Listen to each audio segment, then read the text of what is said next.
While Democrats are still pushing for far-reaching legislation to restrict gun ownership, they're also working with Republicans on more limited, red flag laws to temporarily suspend Second Amendment rights of people deemed too dangerous. Sen. Lindsey Graham, South Carolina Republican and new chairman of the Senate Judiciary Committee, has expressed interest, and lawmakers in both parties are pushing bills that would provide states with incentives to develop rules letting a family member or law enforcement officer petition a court to issue an extreme risk protective order. "We're beginning on a bipartisan basis," said Sen.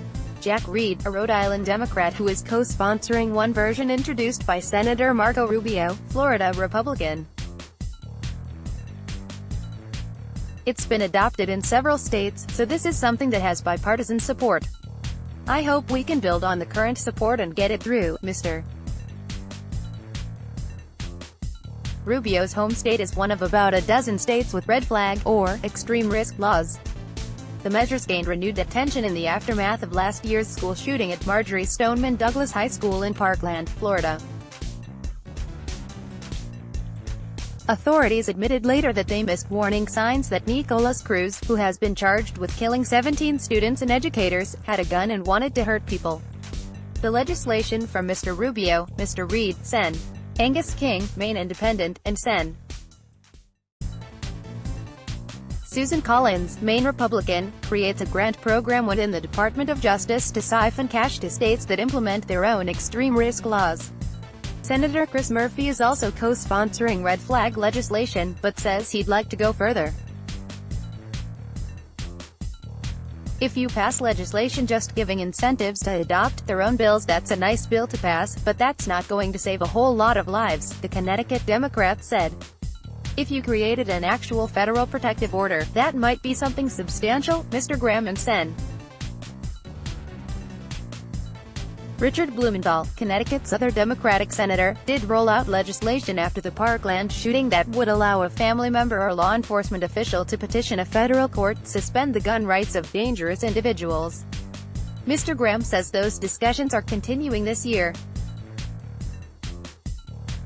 "There seems to be a lot that we actually agree upon, and I would like to make this a productive committee, bipartisan as possible," said Mr. Graham, laying out his panel's priorities earlier this month. Senator Joe Manchin, 3, West Virginia Democrat, said he's also talked with Mr. Graham about the idea. "I don't know if it's going anywhere, but it made a lot of sense," he said. While red flag processes vary somewhat, they generally give authorities a way to remove guns from the possession of someone without going through a full criminal proceeding. In Florida, police can petition a judge to issue an order banning possession or purchase of a firearm. Hundreds of orders were issued in the first year of law, with common reasons including domestic violence accusations, mental illness or suicidal tendencies. The new process troubles gun rights advocates. "Red flag laws are unconstitutional, as they destroy due process protections," said Eric Pratt, executive director of Gun Owners of America. Mr. Pratt said that even as 8 states passed new protective order laws last year, his group helped to defeat them in nearly 20 states. On Capitol Hill, red flag legislation will have to compete with other gun legislation. The House Judiciary Committee advanced legislation earlier this month that would expand background checks to cover virtually all gun sales. Currently, only federally licensed dealers are required to perform the checks. Some Democrats also want to use their new House majority to try to pass bans on military-style, semi-automatic rifles and high-capacity magazines. Sen. Pat Toomey, a Pennsylvania Republican who tried to pass expanded background checks with Mr. Manchin after the 2012 Sandy Hook Elementary School shooting in Newtown, Connecticut, says he'd like to try that bill again, though he's not sure there are 60 votes in the GOP-controlled Senate to break a potential filibuster. He also shot down Democrats' plans to try for bans on sales of some categories of weapons. "I'm not interested in going beyond background checks.